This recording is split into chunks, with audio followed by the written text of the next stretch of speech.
Yes, sir. We're officially back at it. This is Boog Nice coming at you with the Marvel Legends Bring on the Bad Guys series Xemnu Build-A-Figure Wave A.I.M Scientist Supreme figure review. Let's do it. This ain't for no scalper. You a scalper? Then fuck out shit. This one's for them real collectors. That's army building and posing figures. Marvel Legends, imports, mini matey, I'm fucking with them. Hype beast, we know about you. Stay buying figs, don't know about it. And there's a look at the artwork on the left side of the box. Probably in the running for the best box artwork out of this wave, I think. I like the layers here. But the artwork is the same on the left and the right. 7 figures in the wave. You'll need 6 of the 7 figures to complete the Xemnu Build-A-Figure. Dr. Doom does not come with the Build-A-Figure part. And here's a real quick frontal view. Alright, let's bust this bad boy open and see what's what. Alright, here we go. Scientist Supreme, aka the HSIC. Now, there have been several characters to hold the title of the Scientist Supreme, which is the most senior person in the A.I.M organization. Pretty much a group of really smart terrorists, and we know that MODOK is closely associated with A.I.M and often referred to as the leader of A.I.M. But within any organization, especially in comic books, there's always going to be a power struggle, and at different points in time, the Scientist Supreme has been the leader of A.I.M. His bio on the back of the package reads, "Brilliant and diabolical, the Scientist Supreme helms a massive criminal cabal known as Advanced Idea Mechanics." So to my knowledge, there's been 7 characters to hold the title of Scientist Supreme in the comic books. The very first being a character named Yandroth, who was supposed to be like a counterpart or adversary to Doctor Strange. Whereas Doctor Strange was the Sorcerer Supreme, this character was calling himself the Scientist Supreme. But this character first appeared in Strange Tales number 164 in January of 1968. Since then, the 6 other characters to hold that title were as follows: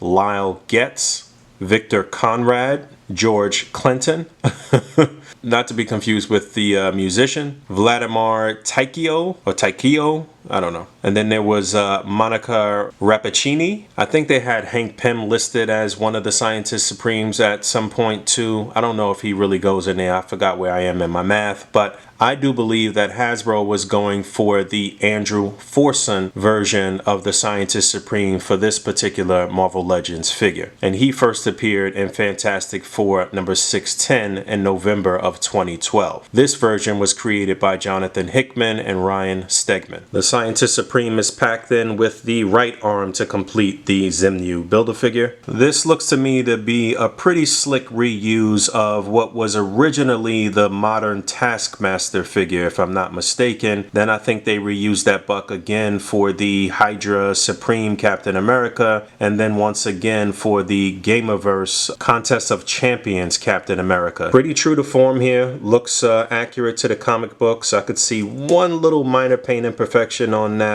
right shoulder pad there, but for the most part it looks good. He's got the gold with the blue highlights and the black. Looks like he's kind of armored up. You know, he's got the utility belt here. This looks to be totally new. The insignia or the emblem on the chest is new head sculpt. But again, like I said, a pretty cool reuse. Makes sense here for this character. Yeah, even the boots look like they've been reused, just a new deco. See that A.I.M insignia there on the back collar as well. So again, this is nice. I like this. Probably maybe my second or third favorite figure in the wave, I think. I do like this a lot. Aside from the Build-A-Figure part, his only accessory is this little digital tablet. I guess it's supposed to be like a holographic tablet or something like that. I believe this is the first time we've seen this in the Marvel Legends line, so this is cool. I mean, it's fitting. Again, he's a scientist. Of course, I would have loved to get some additional hands. The hands and head do pop off, and you can take a look at that ball peg. The neck and the ball peg here is not as elongated as the regular A.I.M soldiers, so I suppose you could pop a different head on here if you wanted to for like an unmasked look. I don't know that we've seen this Scientist Supreme unmasked, but let's try.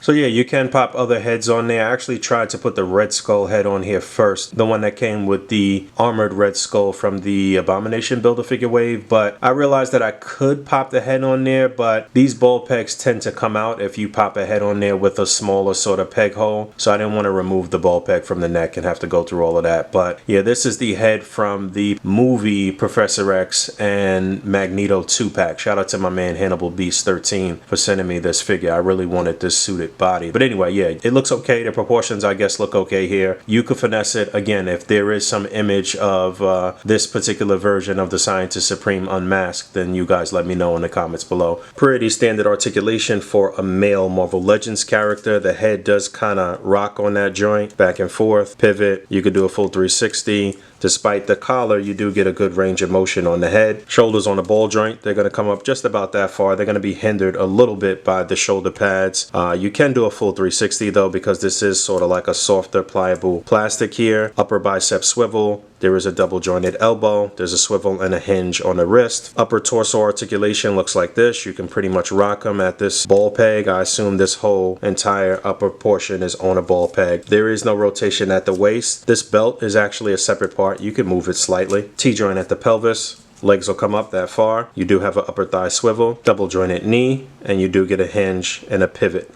on the foot. All right, let's run through a few quick size comparisons and I'm gonna get you up out of here. On the far left is the Hydra Goon that came in the Mandroid Build-A-Figure wave. Then we have the Hasbro Pulse Hellfire Club Guard. And then on the Scientist Supreme's immediate left, going right, we have the original A.I.M soldier that also came in the Mandroid Build-A-Figure wave. And on the far right is the Stiltman Build-A-Figure wave Hand Ninja. There is the Gamerverse Abomination Build-A-Figure wave leader on the far left. I left the A.I.M soldier in there. I actually don't have any of the more recent A.I.M soldiers that came in the 2-pack. The ones with the black gloves. I think they were released in a single box too through Hasbro Pulse. So I got to catch up on those. And on the far right is the deluxe box set MODOK that was just released. That's how those stack up. There's the 80th anniversary Hulk that came in a 2-pack with Wolverine on the left, and on the right is the Tri-Sentinel Build-A-Figure. There's that Professor X I talked about on the far left. There is the Super Skrull Build-A-Figure. There is the Kree Sentry Build-A-Figure.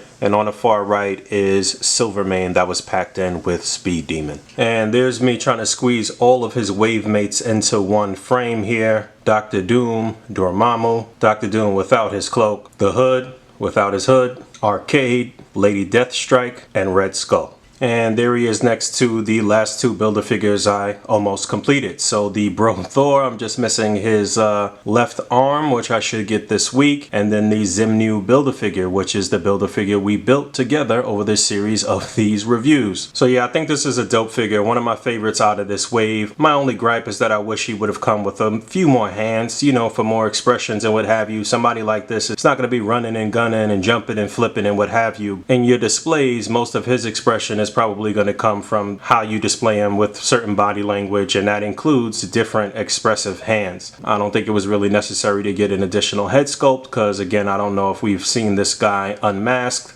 But like I said, I do feel like it's a good reuse. They did a good job here. This is one I would absolutely recommend. You'll need him if you want to complete the Xemnu Build-A-Figure. And thank you for hanging out. As always, rate, comment, and subscribe. Hit that bell down there. And until next time, peace.